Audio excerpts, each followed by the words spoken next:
Some more analysis on the political ramifications. I'm joined by our French politics editor, Marc Perelman.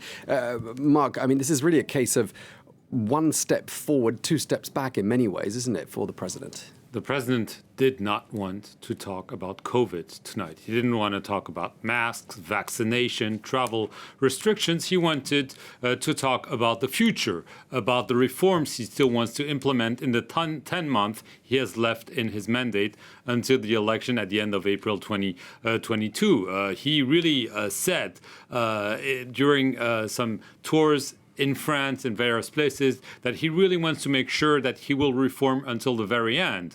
The problem is that when he started thinking with his aides about addressing the nation, probably on Bastille Day, this has been hijacked by the Delta variant. And so he's forced to address the nation once again and to talk about possible new restrictions. And this is clearly a big problem for him because he wanted to be the president who was able to essentially vanquish COVID, and now he's still the president who's struggling to contain it, and this is not a good time. He was hoping the French would go on summer holiday with their minds set on where they would be, how much they would eat, and so on, but now he's forced to remind them that getting a vaccine is more important than probably planning your next holiday.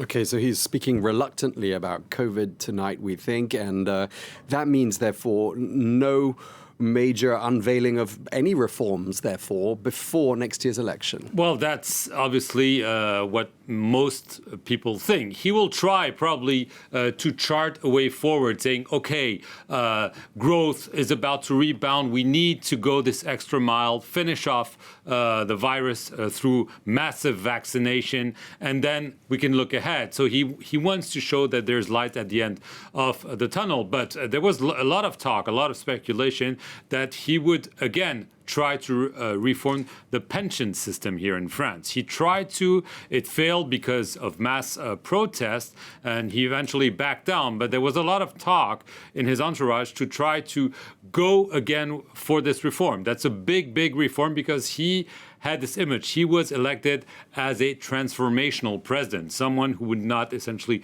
deal with the issues of the day, but try to change the country in depth. He has not really managed to do so, largely because of COVID, but he knows that his re-election is based on the promise that he made that he would change France. Now he's forced to say, give me another chance. COVID was a parenthesis. I'll promise you we'll be finished with this very soon.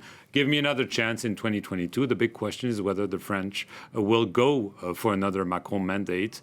There's a lot of time to go. The polls are not too bad for now, but they're very fickle by nature. Indeed. A lot could happen in the next 10 months. Thank you very much indeed, our French politics editor, Marc Perelman. Thank you.